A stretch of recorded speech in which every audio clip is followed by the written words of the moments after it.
Hello, and welcome to a Pokemon XD Gale Darkness video and part 2 of Regicember. Now, while I don't know which Regi I'm using just yet, I do want to say that if you don't want spoilers for the first Regi that I used, Regirock, you should probably go ahead and watch that first and then come back to this video later. If you don't really care, I'll probably put a spoiler later on in the video, right before I show its placement in the tier list. But with that being said, let's go ahead and spin the wheel to see which Regi we have next. Now, at this point, it is just between Regice and Registeel, and I guess I should say now, I am going to refer to Regice as Regice because I think it just sounds better. But anyway, in this video, we get Regice, which I think is going to be very interesting.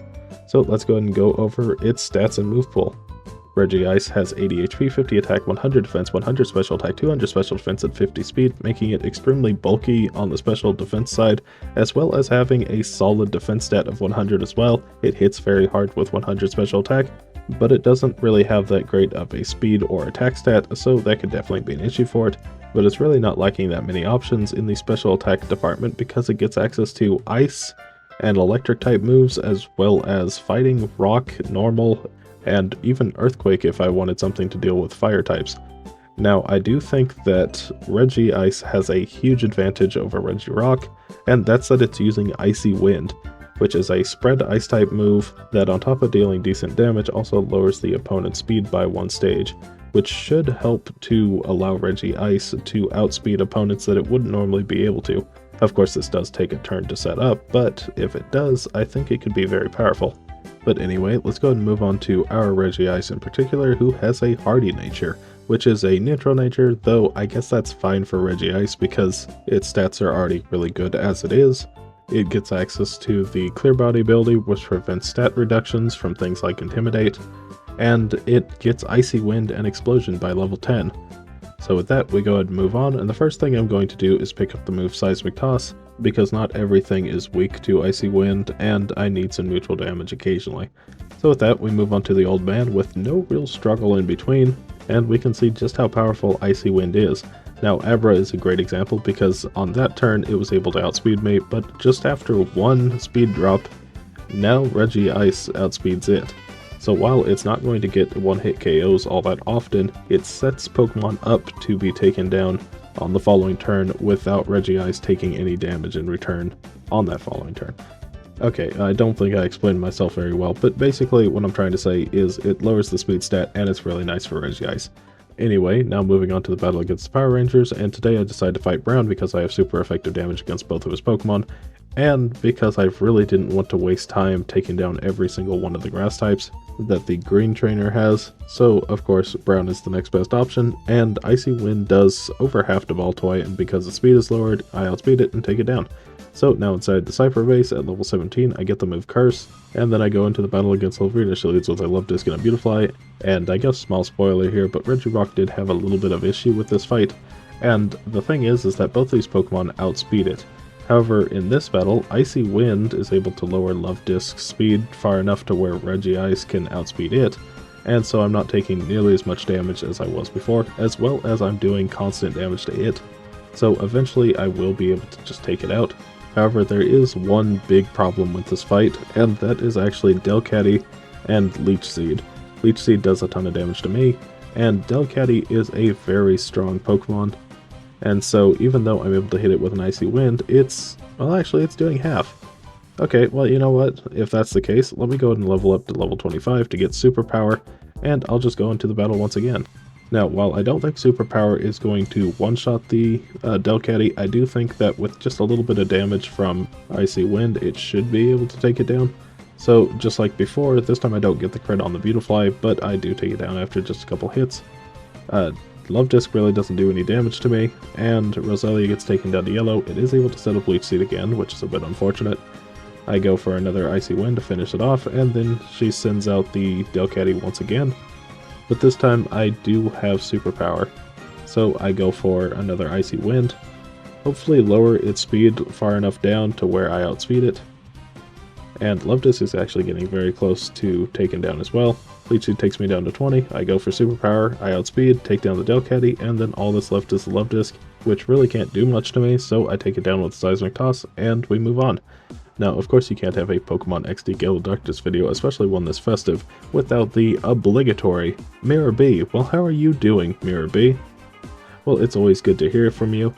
And Mirror B actually gifted me his Voltorb, so I can raise my electric type damage by 10%. I go to the Railgun Tower to go pick up my two favorite TMs, Hidden Power and Protect, and I'm actually going to pick up the move Thunder, because even though I don't like the inaccuracy, Ice and Electric are great coverage options that hit just about everything in the game, I think. And with Regice's high special attack stat, this should be doing quite a bit of damage. So after teaching it over Curse, I decide to move on, and at level 33, Regice gets the move Ancient Power. But strangely enough, I don't think I need this, so I decide to get rid of it and continue on. I run into the Swinub holding the Never Melt Ice item, and I go for Icy Wind because I ran out of Seismic Tosses, but accidentally KO it. Oops. Anyway, we move on, I pick up the Ice Beam TM, and I teach that right away, and then I go into the battle against Snettle. He leads with a Quagsire and a Lantern, and Ice Beam is able to take down Quagsire right away. He then sends out his Shadow Lunatone. Lantern hits a Shockwave, not doing any damage at all. Shadow Sky goes up, I go for Ice Beam, which isn't quite enough to take down Lunatone, so after the Fruity Pebbles fall from the sky, it is going to be able to use Shadow Wave, though it really shouldn't do that much damage because of my huge special defense stat. I finish off the Lunatone, then out comes Cast Form, and I think a single Ice Beam should be enough to take it down. So I go ahead and go for it, and yeah, it goes down in a single hit, and then he sends out his final Pokemon, Matang. And here's the only problem now, is I haven't used the call command to raise my accuracy, so I am just going to go for Thunder, and luckily it hits. It gets a crit as well, taking it down in a single hit. But now I really need to take down Lantern, and hopefully I'll be able to do it with a single Thunder. It hits, and it paralyzes, taking it down to a sliver. Regice is down to a sliver, but the Shadow Sky stops, and so I'm able to take it down and beat Snettle on the first attempt. Now before the next fight, I decide to teach Protect over Seismic Toss, and then I go into the battle against Gonzap. He leads with a Nuzleaf and an Electrode, and I Protect on the first turn, that way I don't get hit by Fake Out, and then I go for Ice Beam to take down the Nuzleaf in a single hit, and then out comes Vileplume, and Vileplume should also fall the exact same way. Luckily, Electrode is just going for Sonic Boom, so it's really not a threat whatsoever. After the Vileplume goes down, he sends out Whiscash, which also should go down to another Ice Beam, and it actually survives on just a little bit of HP, but it does luckily miss a Hyper Beam. It goes down, and then he sends out his final Pokemon, a Skarmory. And while I could go for Thunder, I think it's safer to just go for Ice Beam, which luckily I do get a crit, though I'm not sure if it was necessary. And then all that's left is the Electrode, which of course gets taken down by a single Ice Beam as well. So with that, we move on, and I pick up the TM for Thunderbolt, which I teach over Thunder, and then soon after get the TM for Earthquake, which I teach over Protect, before going into the battle against Gorgon. He leads with a Celio and a Lairon, and I go for Thunderbolt right away to take down the Celio, then out comes Slowking, and I think I should be able to take down Slowking in a single Thunderbolt, but it actually survives on just a little bit of HP. Iron Tail hits, dealing quite a bit of damage, and Water Pulse hits, luckily no confusion though. I use another Thunderbolt to take down the Slowking, and then he sends out Ursaring, and I go for Ice Beam to hit it, taking it down in a single hit. Then he sends out his first Shadow Pokemon, a Shadow Primeape, and while I do think Ice Beam is a guaranteed one-shot, the extra Earthquake damage does at least make sure that it would have one-shot anyway. So Primeape goes down, and then he sends out his final Pokemon, a Shadow Hypno. Lairon hits an Iron Tail, dealing quite a bit of damage, and I decide to finally go for Earthquake to take down the Lairon, and to deal a little bit of damage to Hypno. It hits a Shadow Storm, dealing more than I expected, honestly. Go for another Earthquake, taking it down to low red, and Shadow Storm takes me down to 27 before I finish it off with a superpower. So with that, I beat Gorgon, and we're going on to the last area of the game, and Regice is doing incredibly well. With no real hiccups throughout most of the game, it's going into the final area with a very fast time. So let's see if we can keep it up. We move on to the battle against Labrinish. She leads with a Gardevoir and a Gorbis, and I go for Thunderbolt into Gorbis right away, taking it down. Gardevoir hits a Psychic, not really doing that much damage. I go for Earthquake to take down the Roselia in a single hit. I did get a crit, which might have actually been necessary, though I do take Gardevoir down to half health. It gets a crit with Psychic. I go for Thunderbolt to take down the Farfetch because I don't want to get confused, and then she sends out her final Pokemon, a Shadow Altaria. And of course, with it being 4 times weak to Ice, Ice Beam takes it down in a single hit, but not before it gets in one last shot. and then all that's left is the Gardevoir, which hits one last Psychic, and then goes down to Superpower, because it's funny. Anyway, with Love Rain and Beaten, I get to the top of the volcano, and I run into Snattle once again. He leads with a Metang and Quagsire this time. I go for Ice Beam to take down Quagsire right away, and then he sends out Scizor. Metang hits an Iron Claw, dealing more damage than I expected, and I go for Thunderbolt into Scizor, which doesn't quite take it down, so I do think Thunder in this instance would have been a little nicer, because it would have guaranteed a one-shot. But anyway, I take down the Scizor, and then out comes Solrock. And luckily, unlike last time, I actually do have a move to deal with it. Ice Beam should be strong enough to take it down in a single hit, and then out comes Castform. Metang really just piling on these Metal Claws though, and it's really starting to add up. Castform goes down, and then out comes his final Pokemon, a Shadow Starmie. And luckily, I do have Thunderbolt to take it down in a single hit. Hopefully, Shadow Break hits me, only doing about 20 damage. Starmie goes down, Metal Claw hits, taking me down to 2. But I have Earthquake for just an occasion, and Metang actually survives. So I do have to do this one more time, but luckily on the very next attempt, I get to Metang once again, go for Thunderbolt this time, and as it turns out, it actually would have survived a Thunderbolt as well. So Metang had me in a checkmate situation, I guess.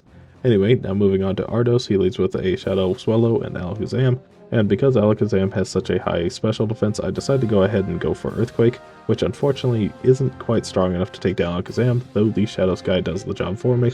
Then he sends out his Kingdra, and I really don't want the Swallow around anymore because it is using Shadow Break, so I decide to get rid of it now.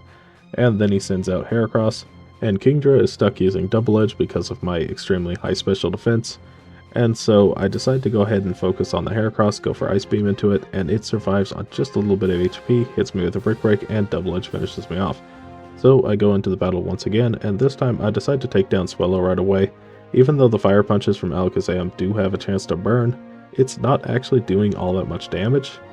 So I decide to get rid of the Swallow, and now I'm going to start taking down the Kingdra because it's forced to use a physical move, which is doing more damage to me than the special moves do. Then out comes the Heracross once again, and even though it wasn't a one-shot before, now that I'm a level higher, and I probably got a better range, it goes down in a single hit, then out comes the Electabuzz. And it's now at this point I decide to go for Earthquake because it's super effective, and Electabuzz goes for Shadow Half, so even if it wasn't a guaranteed one-shot, it is now. So Electabuzz and Alakazam go down, and all that's left is the Snorlax, but unfortunately it does come down to a 60-40 chance to lose. So I go for Superpower, which takes Snorlax down to a sliver, and Shadow End misses. So I go for Superpower to finish it off, and we beat Ardos on this second attempt. So now moving on to Gorgon once again, he leads with an Ursaring and a Slowking, and on the first turn I decide to go for Thunderbolt into Slowking, taking it down in a single hit. Then out comes Aggron, I go for Earthquake, which takes Aggron down and deals a little bit of damage to Ursaring. Then out comes Walrein.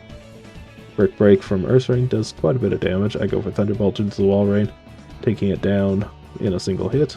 And then out comes Poliwrath, his first Shadow Pokemon, and I go for Thunderbolt into it. And it also goes down, and then he sends out his final Pokemon, a Shadow Mr. Mime.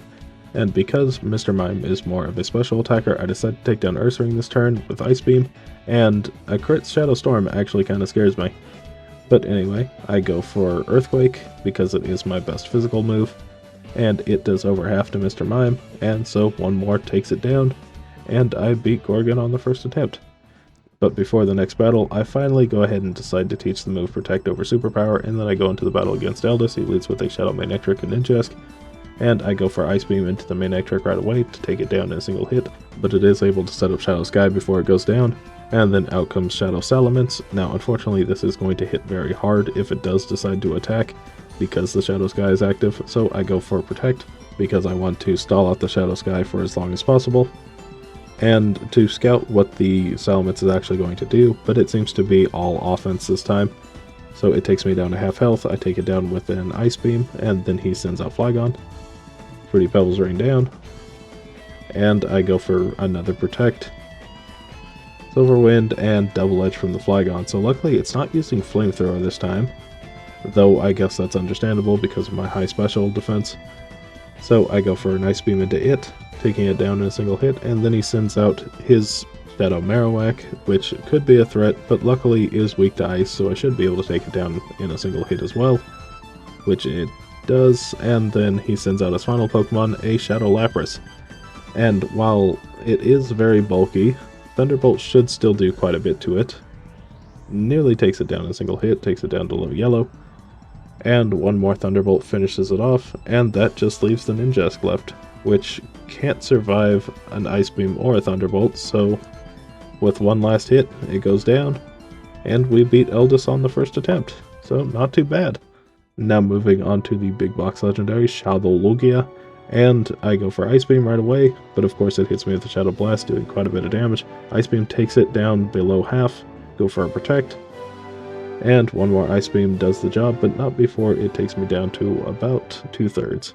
Now with Lugia defeated, we move on to the final boss, Greevil, who leads with a Moltres and a Rhydon, and I go for Thunderbolt into Moltres immediately, and it's very close to a one-shot. I think with just a few more levels it will be a one-shot, so I go for a second one to finish it off. At level 65, I decide not to learn Hyper Beam, and then out comes Executor. Now unfortunately, I won't actually be able to attack it because Rhydon hits, taking me down. So let's go back in for a second attempt now at full health, and I go for Thunderbolt. But unfortunately this time Rhydon actually has the Lightning Rod ability, so I'm not able to attack it and eventually go down. So that's very annoying, but the answer is actually very simple. So now on the 5th attempt I go in, and I just get rid of the Rhydon immediately. Moltres really doesn't do that much damage, and I can just protect to heal off what damage it does do, so it's a fairly decent strategy. The problem is that Moltres does have a 10% chance to burn with every single Shadow Fire, which luckily didn't ever end up happening.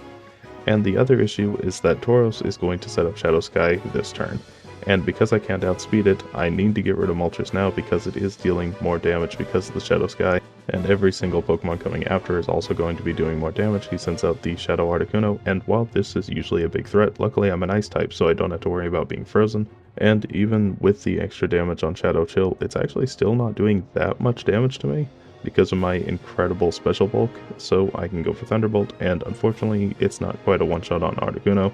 However, this might actually work in my favor because in the last couple battles that I've gotten this far, whenever the Tauros goes down and Shadow Sky ends, the Articuno is going for Shadow Sky to set it back up again, meaning that I get a full turn that I don't have to worry about Articuno attacking, and I can take down the Zapdos immediately. However, even though it happened a couple times, it could just be a coincidence, so I am a little bit hesitant to actually go for Ice Beam into Zapdos, but eventually I do. It hits the Shadow Bolt, taking me down to 43, and luckily Articuno sets up Shadow Sky. I take down the Zapdos, and all that's left is the Articuno with a sliver of health left. I go for Ice Beam, Shadow Chill takes me down to 10 HP, and I finish it off with Ice Beam. So with that, we beat Greevil, but how well did Regice do?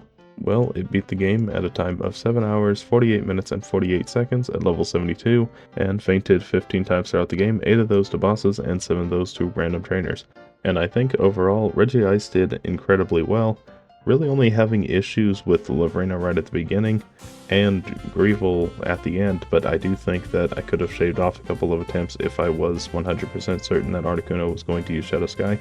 But I think other than that, it does incredibly well throughout the entire game.